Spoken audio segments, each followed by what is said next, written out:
les prochaines élections locales. Le PPACI s'interroge, et ça, cette interrogation, elle est importante, sur le mutisme des partenaires au développement, ce qu'on appelle la communauté internationale, sur la violation permanente des droits du président Laurent Gbagbo, sur la ruse avec laquelle le gouvernement ivoirien conduit ce qu'il appelle le dialogue politique et le processus de réconciliation, et sur le non-respect des engagements internationaux, refus d'appliquer une décision d'une Cour de justice internationale. Ces partenaires auraient-ils définitivement choisi le camp de l'oppresseur en régnant leurs propres valeurs?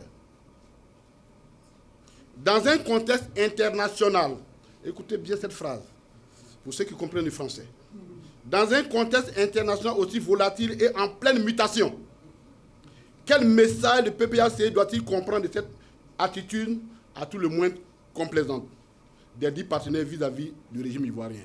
Alors, j'insiste et je vais vous expliquer pourquoi je dis ça. Le parti a entrepris une tournée dans les chancelleries à la suite de toutes les persécutions.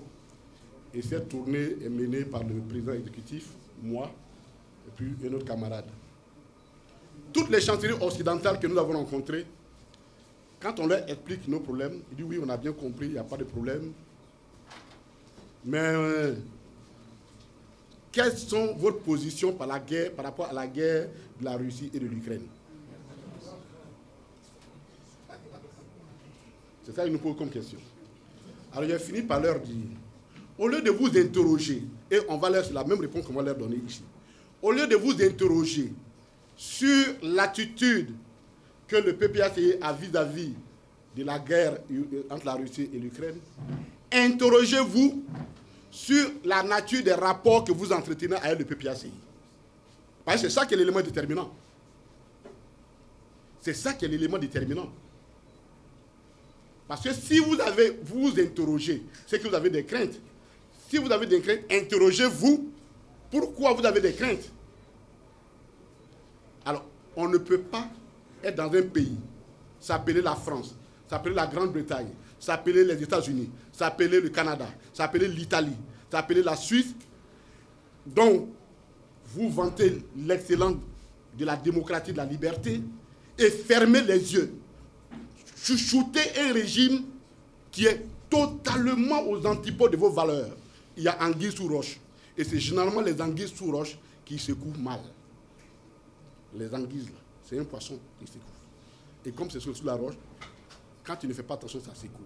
Donc, au lieu de vous interroger sur nous, interrogez-vous sur vous et nous. C'est là important et j'insiste là-dessus. La situation économique de plus en plus difficile de la Côte d'Ivoire expose le pays à des risques de troubles sociaux dans un avenir proche. Au moment où le pays a besoin d'un consensus national pour faire face aux futurs défis qui s'annoncent déjà, le gouvernement gagnera à éviter tout ce qui peut paraître comme un casus belli. Or, pour le PPACI, la non-inscription du président Laurent Gbagbo sur la liste électorale constitue bien un casus belli. Casus belli, c'est dit quoi? Je vais parler pour que ceux qui m'écoutent. Ça veut dire ce qui envoie par là.